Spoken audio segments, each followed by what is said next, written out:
शिव पुराण कह रही है 4 स्थान पर अगर मौन होकर बैठ भी गए तो वहां से खाली नहीं लौटते। पहले नंबर पर है अपनी माता के पास, दूसरे नंबर पर है अपने पिता के पास, तीसरे नंबर पर है किसी सदगुरु के पास। और गुरु कैसा?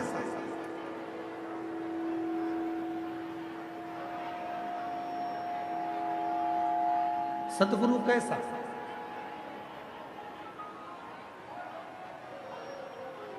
वो सदगुरु जीवन में होना जिसके जीवन में कोई आडंबर, कोई दिखावा, कोई पाखंड कुछ भी ना हो, केवल एक शिव हमारे और हम शिव के हों, जिसके भीतर राम हमारे, हम राम के भीतर हों, कृष्ण हमारे, हम कृष्ण के भीतर हों।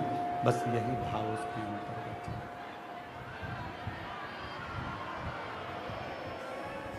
उसके भीतर केवल यही भाव चलता।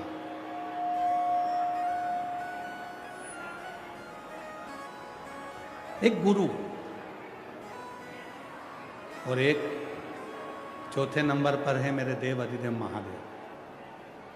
किसी भी मंदिर में जाकर आप मंत्र बोलें, किसी भी मंदिर में जाकर आप स्तुति करें, किसी भी मंदिर में जाकर आप पाठ करें, किसी भी मंदिर में जाकर आप चालीसा पढ़ें, किसी भी मंदिर में जाकर आप स्तुति का गान करें, पर यदि केवल एक देव अधिदेव महादेव का मंदिर एक ऐसा मंदिर होता है जहाँ पर आप जाकर कोई स्तुति भी ना करें, पाठ भी ना करें, कोई मंत्र स्मरण भी ना करें, तो केवल जाकर चुप होकर अगर नंदी जैसे बैठ गए तो भी मेरा शिव करुणा करना प्रारंभ कर देता है, शिव कृपा करना प्रारंभ कर।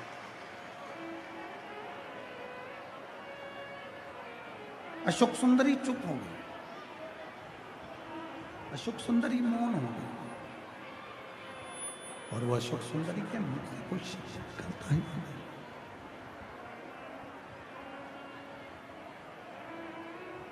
भगवान शिव जी ने माता पार्वती जी से कहा, पार्वती मैं 2 दिन से देख रहा हूं कि अशोक सुंदरी के मुख से कोई शब्द नहीं निकल,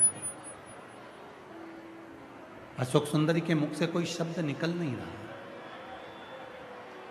मैं 2 दिन से देख रहा हूं, भगवान शंकर कहते हैं कि मैंने अशोक सुंदरी के मुख से कोई शब्द नहीं सुना। और जितना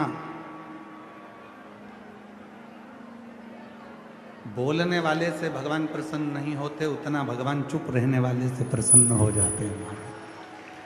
चुप रहे। और तुम अंदाजा लगा कर देखो, कहीं सियोर वाला बाबा जो कह रहा है कि वो सही है कि गलत है, आप अंदाजा लगा कर देखो। किसी शादी में चले जाओ या तुम्हारे घर पर ही जितनी मेरी बेटियां हैं, जितने मेरे बेटे हैं, जितने मेरे बहुएं हैं, जितनी मेरी बुजुर्ग माँ हैं, जितने घर के पिता हैं, बेटे हैं, अपने ही घर में बहुत बोलने वाला व्यक्ति एकदम चुप हो जाए, कुछ ना बोले, 2 दिन हो गए, 3 दिन हो गए, कुछ ना बोले, तो मम्मी भी पूछ लेती है कि बेटा तेरा बुखार तो नहीं आ रहा,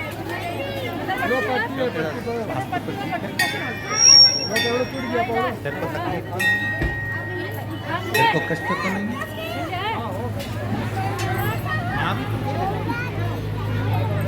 पिता भी पूछ लेते हैं कि तेरे को कोई तकलीफ तो नहीं है? जब हम कुछ ना बोले, शिव के मंदिर में मात्र जाकर बैठ जाए और उस शिवलिंग का मात्र दर्शन करते हैं, शिव एक ना एक दिन करुणा और कृपा करेगी।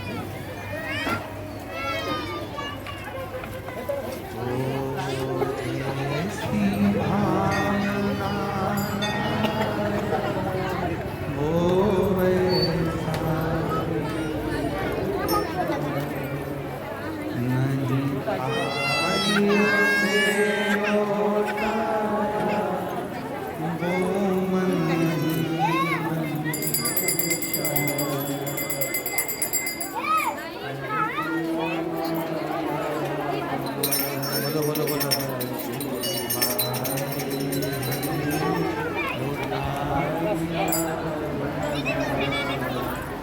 बता दिया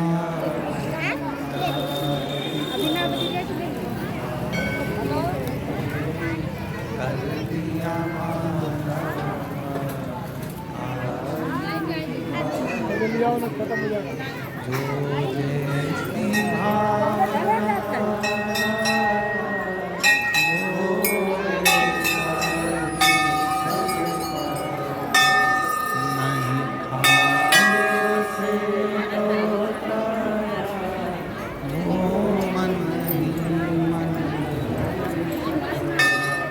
और कर दिया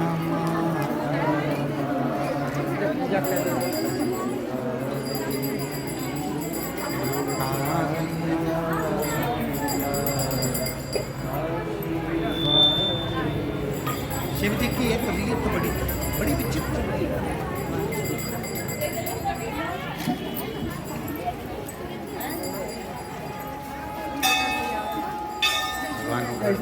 भगवान शंकर कालदर्शी कैलाशी अविनाशी की एक रीत बड़ी। मेरे भगवान भोलेनाथ ने पार्वती जी से एक बात कहा था, जिसको जो पसंद चंडीगढ़ से ला लो मैं उसको वही जिसको जिस चीज में खुशी मिलती है पार्वती मैं उसको वही खुशी बताऊँ।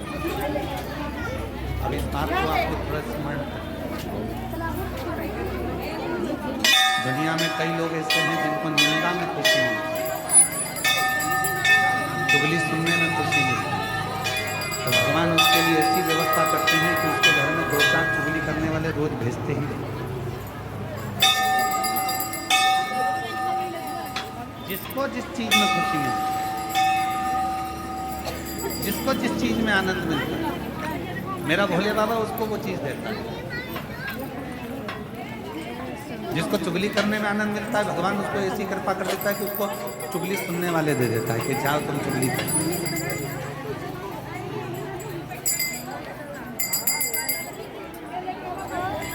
शिव ऐसी कृपा, जिसको अपने काम में रुचि रहती है, मेरा भोले बाबा उसको अपने काम में इतने अच्छे से लगा कर रखता है कि उसको उन्नति की सीढ़ी पर चढ़ाता है।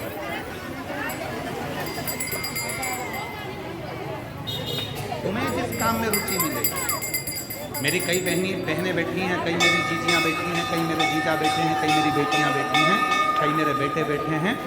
जिन बच्चों को पढ़ने में रुचि होती है, जिन बच्चों को पढ़ने में खुशी मिलती है, जिन बच्चों को पढ़ने में आनंद मिलता है, मेरा भोले बाबा उसकी बुद्धि इतनी प्रबल बनाकर रखता है कि वो पढ़ते ही जाता है और आनंद में रहता ही जाता है।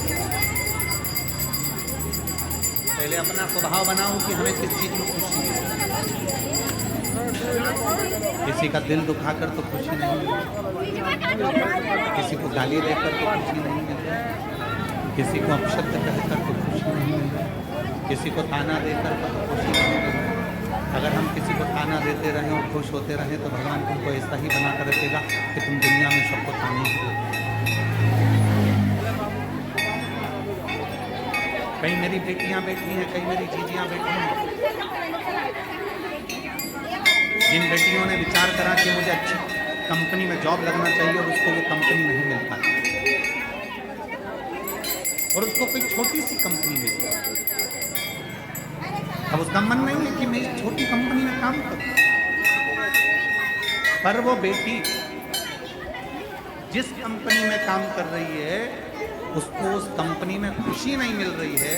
वो नई कंपनी, कोई बड़ी कंपनी, कोई बड़ा प्रोजेक्ट, कोई बड़ी चीज उसको ढूंढना है और उसको ये विचार करना है कि मेरे जीवन में मैं सरकारी नौकरी में लगूंगी, मेरे जीवन में मैं कलेक्टर बनूंगी, मेरे जीवन में मैं IAS ऑफिसर बनूंगी, मेरे जीवन में मैं CA बनूंगी, डॉक्टर बनूंगी। और उसको छोटे कार्य में अगर रुचि नहीं मिल रही है और उसको बड़े कार्य में आनंद है, तो एक ना एक दिन मेरा भोले बाबा उसको उस आनंद को देकर ही रहे। मेरा शंकर भगवान उसको वो खुशी देकर ही रहे, मेरा शिव उसको वो सुख देकर ही। जिसको जिस चीज में खुशी,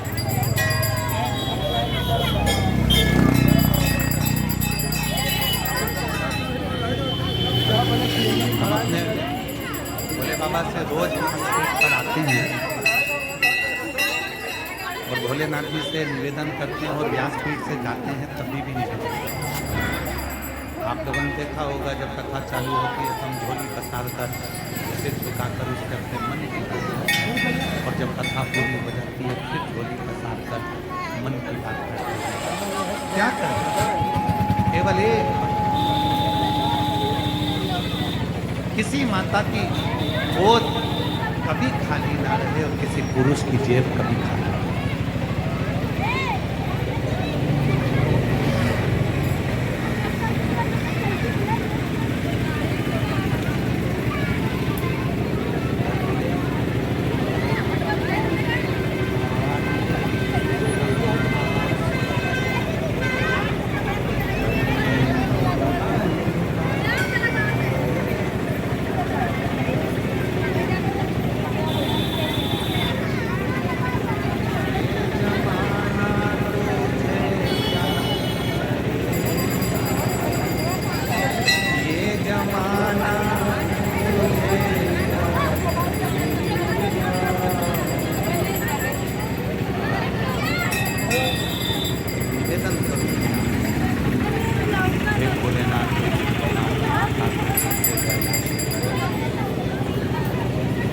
इतने भक्ताएं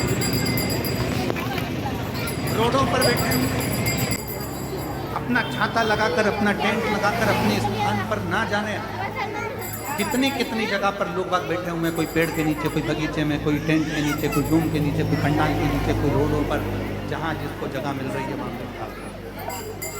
पर मेरे भोले बाबा, इन्होंने सुना है कि तू देता है, और अगर तू 3 महीने में इनको नहीं देगा तो जमाना इनको कुछ नहीं कहेगा, तुझे कहेगा कि हम गए थे इसके भाभी में।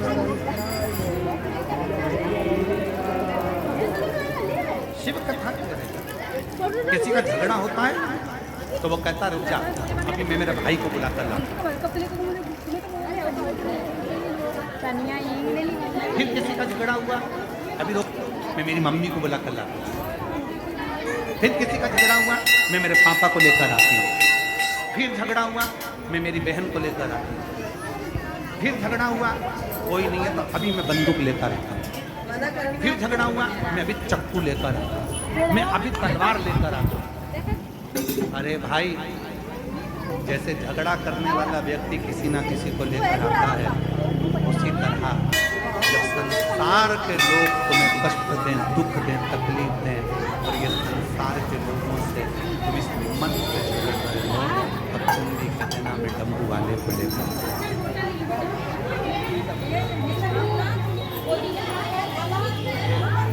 बोल बम का नारा है, सारी समस्या का हल श्री शिवाय। मैं अभी जाता हूँ, कोई कहीं झगड़ा हो गया, मैं अभी मम्मी को लाता हूँ, मैं अभी पापा को लाता हूँ, मैं मेरे भाई को बुलाकर लाता हूँ, तो मुझे जानता नहीं है, मैं उसको लेता हूँ। तुम भी कह देना मैं